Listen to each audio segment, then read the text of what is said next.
మరి పిల్లలకి ఎలాంటి ఎడ్యుకేషన్ అందించాలి? స్కూల్ లెవెల్లో ఉన్నటువంటి 1-2 సబ్జెక్టులు కాకుండా ఒక స్టూడెంట్ నీట్ ర్యాంక్ వచ్చినా, ఐఐటి ర్యాంక్ వచ్చినా, సివిల్ సెలెక్ట్ అయినా, ఎక్కడైనా చూడండి ఒక స్టూడెంట్ యొక్క బేసిక్ ఫౌండేషన్. సో స్కూల్ నార్మల్గా ఉండేసి తర్వాత ఇంటర్మీడియట్లో మంచి కాలేజీలో జాయిన్ చేస్తాం, డిగ్రీ మంచి కాలేజీలో జాయిన్ చేస్తాం, లేదా బీటెక్ మంచి కాలేజీలో జాయిన్ చేస్తాం అనే ఆలోచన ఉన్నప్పటికీ కూడా బేసిక్ ఫౌండేషన్ ఎక్కడ ఉంటుంది? నర్సరీ నుంచి 5th గ్రేడ్ వరకు తీసుకున్నట్లయితే మ్యాథ్స్లో కానీ, ఫిజిక్స్లో కానీ, కెమిస్ట్రీలో కానీ, సోషల్ స్టడీస్లో కానీ, బయో కానీ, ఇవన్నీ బేసిక్ ఫౌండేషన్. స్కూల్ లెవెల్లో ఒక విద్యార్థి ఉన్నాడు అనుకోండి, ఫ్యూచర్లో ఏ విధంగా సెటిల్ కావాలనడానికి ఎన్ని దారులు ఉన్నాయి?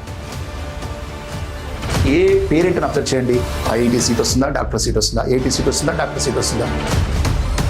ఇప్పుడు వీటికి ప్రిపేర్ అవుతున్న వాళ్ళు ఎంతమంది ఈ సెక్టర్లో సెటిల్ అవుతున్నారు? మిగతా వాళ్ళు ఏమవుతున్నారు? ఓన్లీ ఫిజిక్స్, కెమిస్ట్రీ చెప్తూ, మ్యాథ్స్ చెప్తూ ఇక వేరే సబ్జెక్ట్స్ అవసరమే లేదన్నట్టు టీచింగ్ ఉంటే మరి అందులో సెటిల్ కానోనికి ఏముంటుంది? అసలు ఇది ఏ ఉద్యోగం రాలేదు. మన సరౌండింగ్స్లో ఏం జరుగుతుందో తెలియకుండా బుక్స్లో ఉన్న నాలెడ్జ్ని పట్టుకొని పోతే, బయటికి పోతే ఎంతవరకు మనం సర్వైవ్ కాగలము?